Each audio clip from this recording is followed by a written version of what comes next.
Buenas noches, gracias por permitirnos una vez más estar ahí en el seno de sus hogares. Hoy el tema es muy complejo, pero que se puede llegar a entender. A nosotros los guatemaltecos a veces nos cuesta cuando hablamos del tema de la justicia y su aplicación. Pero esto abarca mucho más. Hoy me acompaña el doctor Pedro Niquen. Él es expresidente de la Comisión Internacional de Juristas, de origen venezolano y con una amplia experiencia. De hecho, ha ido más allá y es una persona que transmite sus propios conocimientos a aquellos que vienen atrás. Doctor, gracias por estar acá. Muchas gracias, Haroldo. Estoy muy contento de estar en su programa y de poder hablarle por este medio a su audiencia, que es, sé que es una parte bien considerable de la sociedad guatemalteca. ¿Cuál es la importancia que las sociedades confíen en la aplicación de la justicia, doctor?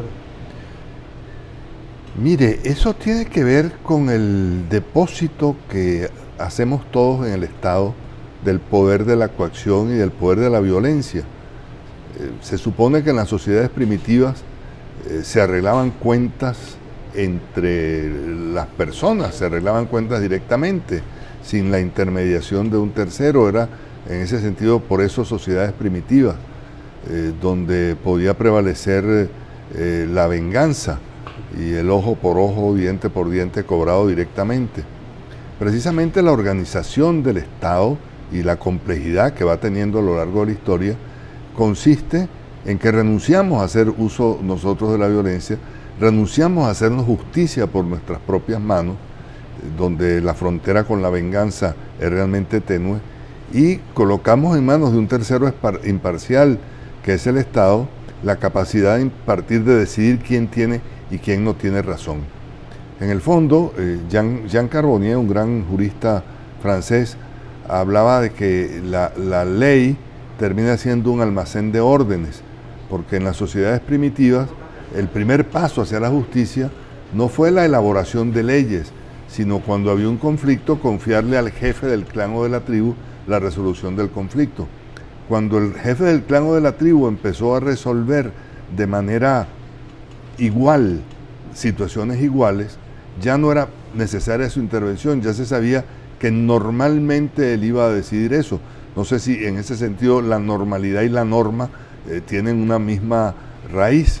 De ahí nace la norma jurídica en el fondo, de la reiteración de las mismas soluciones para los mismos problemas sin necesidad de que intervenga nadie. Pero cuando hay discusión sobre qué es lo que se debe aplicar, de cuál es la norma aplicable, tiene que aparecer alguien que lo diga.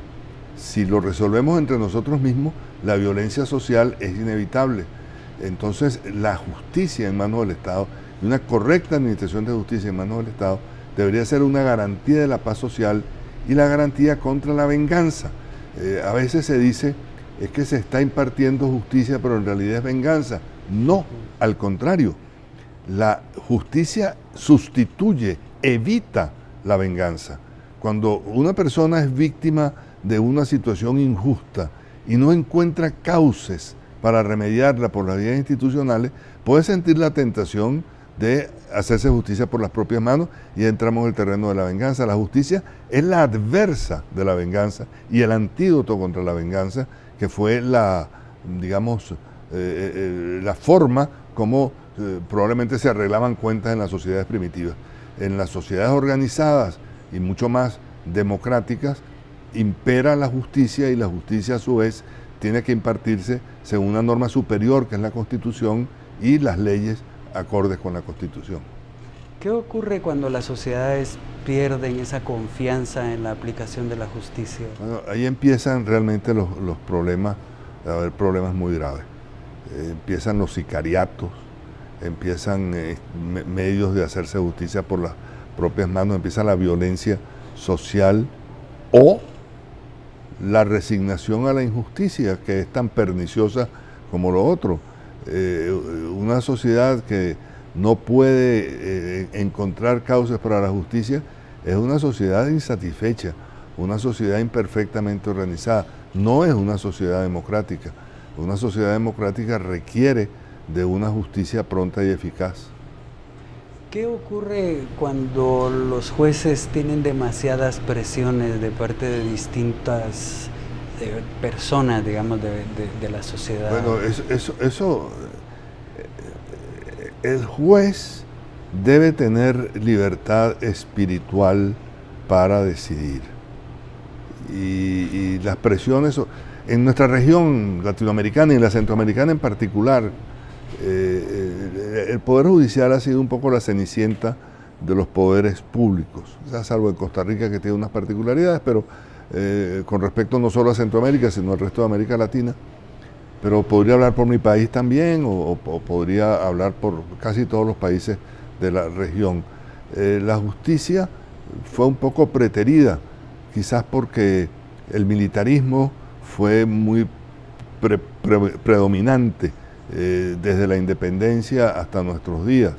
Y en ese sentido, pues el militarismo como autoritarismo posponía la justicia o la condicionaba. No había una preocupación por una justicia independiente, y si bien figuraba en el papel de la Constitución formal como un poder del Estado, en la Constitución real no lo era. Era un apéndice del Poder Ejecutivo. Entonces, eso ocasionó una especie de endémica y persistente y patológica subordinación de la justicia. Cuando entramos en una era democrática, pues hay muchas esperanzas y muchas razones para pensar que eso se va a resolver, y sin duda va camino de resolverse, pero no se resuelve porque un día en la Constitución se diga. La sensación de que los jueces son susceptibles de ser presionados nos viene de mucho tiempo, y que los jueces reciban presiones también nos viene de mucho tiempo. Ahí hay una construcción lenta, pero que tiene que ser persistente, de una sociedad que se va concientizando y de jueces que van adquiriendo mayor poder. Una de las tareas, creo yo, de cualquier construcción democrática, de cualquier andamiaje de ingeniería constitucional democrática, es la protección del juez contra las presiones. Tiene que haber un grado de protección del juez contra las presiones. El juez no puede estar expuesto a presiones de todo orden y eso no tener una reacción por parte de la sociedad. Si se presiona al juez para que no cumpla su función de manera independiente, se está cometiendo un delito contra la democracia. Y algún tipo de reacción tendría que haber para proteger al juez y eventualmente castigar al responsable de ejercer esas presiones indebidas. Pero no nos pongamos con una faz punitiva, pongámonos con una faz preventiva y con una faz institucional. Proteger al juez, buscar las formas de proteger al juez para que pueda impartir justicia con la mayor libertad de expresiones. ¿Cómo se hace? Bueno, habría que ver, muchas sociedades lo han organizado de distintas maneras, todo depende de los usos, de los modos de cada sociedad, pero el objetivo tendría que ser ese. Muy bien. Doctor, vamos a ir a un corte comercial, que ya me hacen señas ahí que tenemos que darle espacio a los patrocinadores. Los comerciales para salir al aire. Así es. Muy bien. Regresamos en un momento con ustedes entonces.